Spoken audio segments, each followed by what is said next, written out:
Hello everyone, in this tutorial we're going to be showing you how to use Airtable for social media management.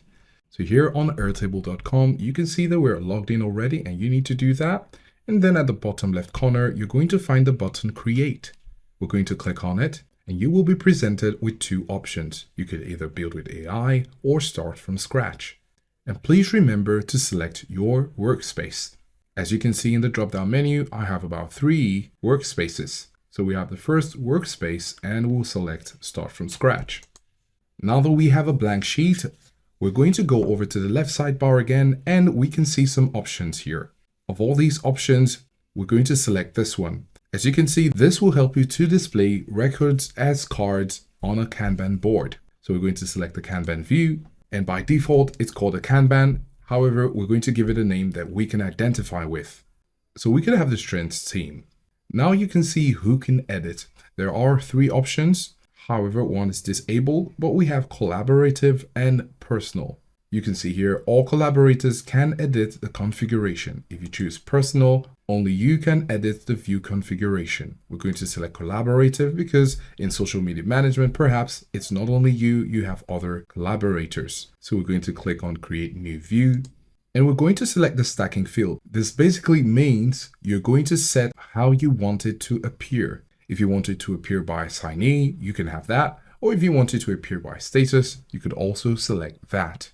However, if you have another field that you feel is important to have that is not among these, you could select Create a new single select field or create a new user field. We will be going with status and then we're going to click on Done. And right here, you can see already to do, in progress, and done. You're already getting the idea of tasks to do, tasks that are in progress, and tasks that are done. If you'd like to customize this, you could go ahead and double click on it and you could change the name. So here we have top trends and we could tap away. And now we have top trends saved. And say, for example, if you want to create top trends topics and they're going to be here, you can come over here to in progress and click on it. And maybe you want to have this one for topics that are approved or that are in review. So we're going to select review, press enter, and that saves.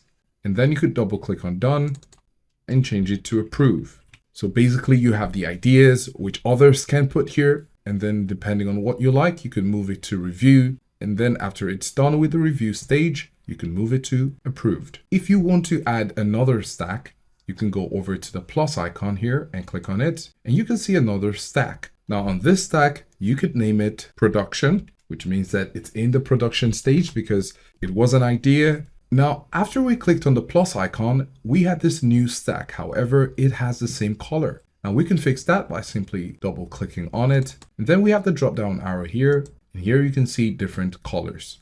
We could put it on blue. And now we're going to try to add a sample idea. In order to do that, we're going to click on Add Record. We're going to have the name, the notes, assignee, and the status. If you want to add more, you can come over here, add new field to this table. Click on it, and you can give this field a name. Before giving it a name, we can come over here and click on the drop-down menu. And this determines what type of field this will be. So say we want to have an attachment, we can click on Attachment and name it Attachment. Say for this idea, the person who is having this idea to present has an attachment or a picture to give an idea to what they're doing. So we can say attachment, and indeed it will be an attachment, and it says add images, documents, or other files to be viewed or downloaded. So we could save this and you can see attachment is now there.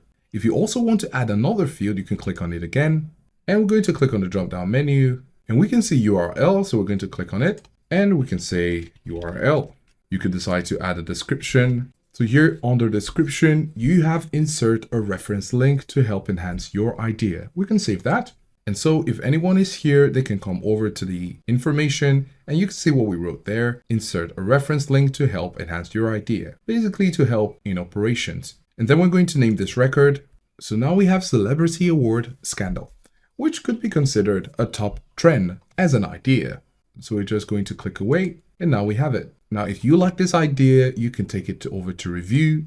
And after review is done, it could go over to approved for production, and then it will go over to production. This is just a sample, but if you have many other ideas, you can decide what's going to be in review, approved, and in production. And lastly, if you have this, of course, you want to share this with other collaborators. So you can go over to the top right corner, click on share, and you have different options to share this. You have the email invite or create a link. If you click on the email invite, you need to invite by email and also select the rights for each individual. You could invite someone to be an editor, commenter, or to read only. When you do that, you can come over here and put in the email address and then click invite. The other option is to create a link, click on it, and then you have the permission, as we had before, for each invitee. You can decide who can access this and make your preference known. And as a third option, you can share this publicly. And if you're doing this, it can only be read only. After all of this is done, you now have your social media management set up using Airtable.